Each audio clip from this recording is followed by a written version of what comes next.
Good morning বন্ধুরা, সবাই কেমন আছো? আমি আবার আমার 3 নম্বর ব্লগ নিয়ে তোমাদের সামনে চলে এসেছি। কালকে যেই সোপের অর্ধেক প্রসেসটা দেখিয়েছিলাম, আজকে তার রেজাল্ট দেখাবো। কালকে আমি দেখিয়েছিলাম যে সোপটাকে লিকুইড করে সেটাকে রাউন্ড রাউন্ড মোল্ডে ঢেলে সেটাকে ভালো করে আটকে রেখেছিলাম।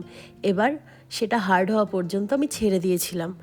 এখন তুমি দেখতে পারছো যে সেটা ভালো করে বন্ধ করার পর টাইমটা অনেকটাই লাগে, যার জন্য আমি আগে ব্লগটাকে এগোইনি, যে ভালো করে দেখানোর জন্য তোমাদের দুটো ব্লগে দেখাতে হবে। সেই কারণে তাড়াহুড়ো করলে জিনিসটা বোঝা যাবে না।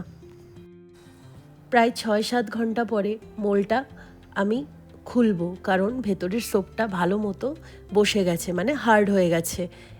একটুখানি প্রবলেম হয় কারণ প্রচণ্ড টাইট হয়ে যায় সেটা, তো সেটাকে খুললে তুমি রেজাল্টটা খুবই ভালো পাবে।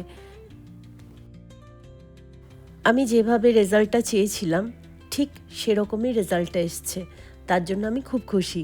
এবার চলো আগের প্রসেস দেখা যাক।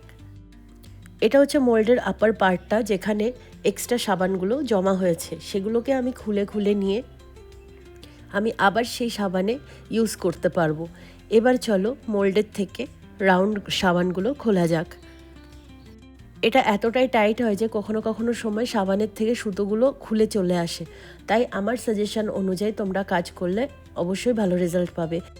যখন সাবানগুলো আটকে যাবে তখন একটা কাজ করবে, একটা সেফটি পিন অথবা একটা চাকু নিয়ে বা ছুরি নিয়ে সেই গোলের পাশের যেই সাবানগুলো লেগে থাকে সেগুলো একটুখানি ভেঙে নেবে, অথবা রাউন্ড করে যেভাবে ড্রয়িং করে সেইভাবে কেটে নেবে, তাহলে সেই গোল গোল সাবানগুলো বেরোতে বেশি টাইম লাগবে না।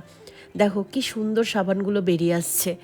এখানে যে ছাড়গুলো এক্সট্রা বেরিয়ে থাকে সেগুলোকে আমাকে শেপে আনতে হবে। তো এই রাউন্ড সাবানটা তৈরি করতে যতটা না মানে জিনিস লাগে, তার থেকে বেশি লাগে সময় আর ধৈর্য। তোমার যদি ধৈর্য কম থাকে তাহলে এই সাবানটা বানাতে তোমার অসুবিধাই হবে। আর আমার সোপের বিজনেস, তার জন্য আমি যেই সোপগুলো ইউজ করছি সেগুলো তো টোটালি সিক্রেট, কিন্তু তোমরা যদি নিজেরা বানাতে চাও তাহলে তোমরা দেখবে অনলাইনে সোপ বেস পাওয়া যায়, সেখান থেকে তোমরা সোপ বেস অর্ডার করে আর এই মোলটা অর্ডার করে তোমরা সেটাকে গলিয়ে ইউজ করতেই পারো, অথবা যেই সাবানগুলো তোমরা ইউজ করো নর্মালি সেগুলোকে কেটে সেগুলোকে গলিয়েও ইউজ করতে পারো, কোনো অসুবিধা নেই।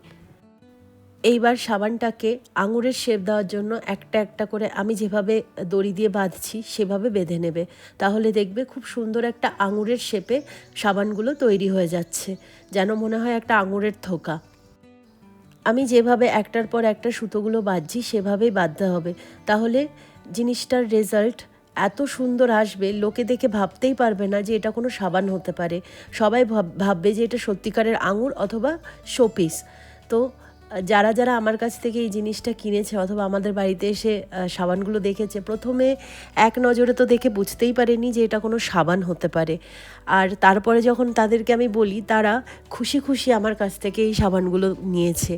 আর অনেকে না ইউজ করার পরে আবার অর্ডার দিয়েছে। একবার যারা ইউজ করা শুরু করে তারা অর্ডারের পর অর্ডার দিতেই থাকে। যে দড়িটা আছে সেটাকে আমি কেন রাউন্ড করলাম, কারণ বেসিনের ওপরে যে কলগুলো আছে সেই হ্যান্ডেলে তোমরা এটাকে ঝোলাতে পারবে, অথবা যে কোনো জায়গায় তুমি সেটাকে আটকে রাখতে পারবে, কোনো এক্সট্রা স্পেস লাগবে না। তো আজকের ভিডিও কেমন লাগলো অবশ্যই জানাবেন। দেখা হচ্ছে কাল পরের ভিডিওতে।